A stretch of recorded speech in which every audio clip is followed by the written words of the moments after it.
Salut tout le monde, ici iPhone THQ. Aujourd'hui, je vous présente une vidéo pour vous montrer dans le fond comment jailbreaker au firmware 4.2.1. Donc, on sait que le nouveau firmware 4.2.1 vient d'être disponible. Apple l'a mis en ligne hier, c'est-à-dire lundi le 22.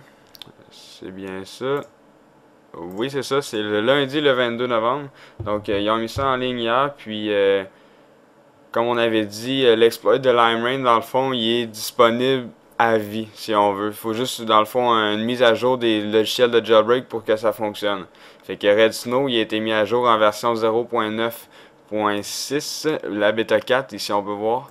Donc, on va jailbreaker avec ça. C'est compatible pour les iPhone 3G, 3GS anciens et nouveaux Boatroom, l'iPhone 4, l'iPod Touch 2G, MB/MC, l'iPod Touch 3G, iPod Touch 4G et l'iPad. Donc, c'est compatible pour tous ces appareils-là. C'est la même chose que Green Poison, puis LimeRain, puis les anciens Red Snow. C'est juste que pour le moment, il y a des appareils qui sont untethered, puis il y a des appareils qui sont tethered. Donc, les appareils qui sont untethered, donc c'est le iPhone 3G, l'iPhone 3GS, le Whole Boot ROM seulement. Donc le nouveau Boot ROM il est pas untethered. Et le iPod Touch 2G MB. Donc l'iPod Touch 2G MC, il est tethered. Donc si je vous répète pour ceux-là qui sont tethered, il y a l'iPhone 3GS, le nouveau Boot ROM, l'iPhone 4, iPod Touch 2G, MC, iPod Touch 3G, iPod Touch 4G et l'iPad. Donc en fait c'est pas vraiment tethered, c'est semi-tethered. Vous allez voir tout à l'heure, on peut le redémarrer. Mais on peut pas lancer Cydia, puis je sais pas si on peut lancer les applications de jailbreak. Donc c'est semi-tethered, il faut tout le temps redémarrer avec Red Snow puis votre firmware pour pour pouvoir utiliser les appareils que j'ai nommés en dernier.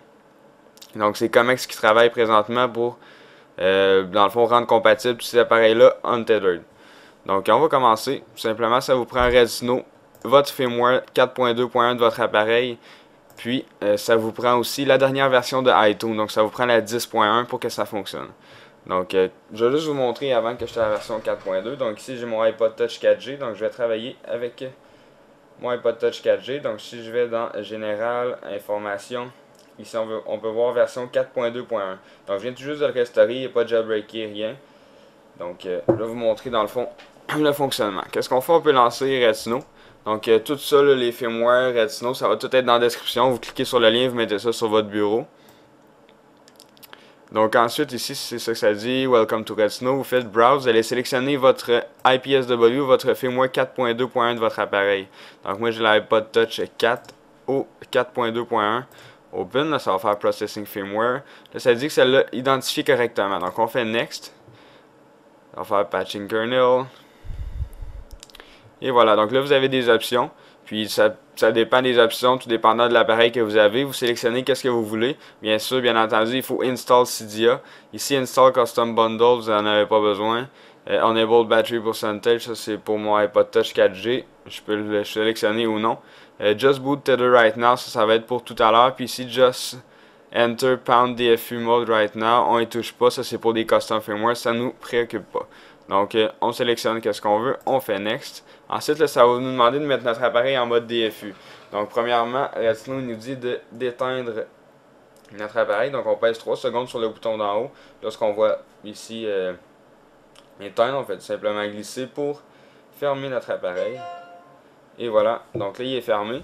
Là, quand on va peser sur Next, sur Red Snow, ça va nous dire de peser 3 secondes en haut sur le bouton. Ensuite, 10 secondes sur les deux boutons en même temps. Puis ensuite, après 10 secondes, ça va nous dire de lâcher le bouton d'en haut pour maintenir celui d'en bas pendant 10-15 secondes environ, jusqu'à temps qu'il soit en mode DFU. Donc on va y aller, on va peser sur Next. Puis ensuite, je vais commencer. Donc, Next, 3 secondes en haut. On maintient les deux pendant 10 secondes.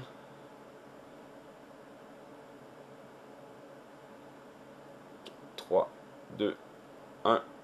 On lâche celui d'en haut, on maintient celui d'en bas jusqu'à temps que Red Snow commence dans le fond le jailbreak.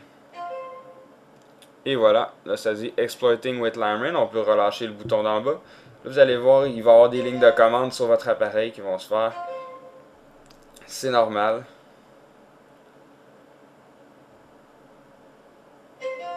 Et voilà, donc là ça reboot, puis dans le fond ça démarre avec tous ces petits chiffrages puis lettrages là, vous le laissez juste faire, ça devrait pas être trop long. Là, vous allez voir, il va démarrer votre appareil. Mais dans le fond, normalement, je sais pas si vous avez les anciennes versions de Black Rain puis Red Snow, lorsqu'il était tethered, il redémarrait puis il tombait en mode recovery. Mais là, c'est comme un semi-tethered, il est capable de démarrer, mais vous pouvez pas jouer avec les applications du jailbreak vraiment. Donc là, on va voir, il va démarrer, mais on pourra pas lancer Cydia, l'icône va être blanche. Qu'est-ce qu'il va falloir faire, c'est le redémarrer en cliquant sur Red Snow puis faire Just Boot Tether Right Now. Donc c'est ça qu'on va faire, je vais vous montrer ça. Pour les autres appareils, j'ai dit l'iPhone 3G, 3GS Hold Boot ROM, puis le iPod Touch 2G modèle MB, c'est pas nécessaire de faire ça parce qu'ils sont untethered déjà à la base. Donc là, ça jailbreak. Je vais vous parler un petit peu du unlock en attendant. Donc le unlock, il est supposé d'être disponible cette semaine. C'est ça que j'ai lu sur le blog de la Dev Team. Il est supposé d'être disponible cette semaine pour l'iPhone 3G, 3GS, c'est-à-dire le baseband 05.14.02. Donc c'est pour ce baseband là uniquement pour l'iPhone 4 qui a un baseband différent, plus évolué. Ben, l'unlock il est pas disponible cette semaine, ils travaillent là-dessus, ils ont trouvé une petite faille je crois, mais c'est vraiment pas prêt pour tout de suite, donc attendez-vous pas à avoir un unlock pour l'iPhone 4 pour le moment. Donc là on peut voir qu'il redémarre. Donc c'est ça, juste si vous avez besoin d'un décimlock, d'un déverrouillage, unlock, n'importe quel mot que vous utilisez, augmentez pas au 4.2, restez au 4.1 pour le moment pour être sûr de pouvoir le déverrouiller.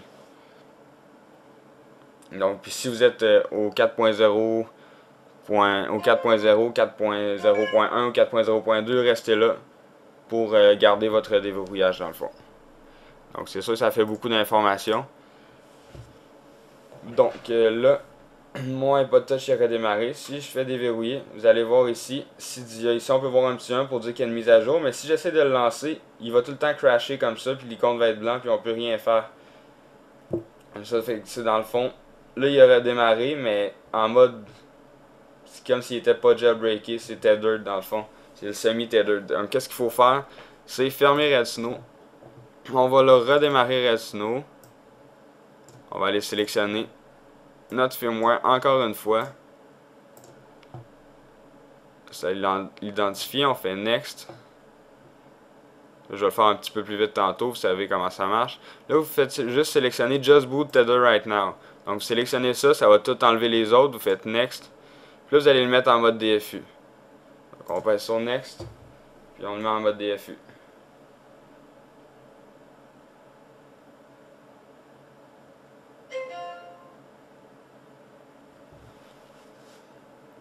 Donc je maintiens jusqu'à temps que Red Snow le reconnaisse.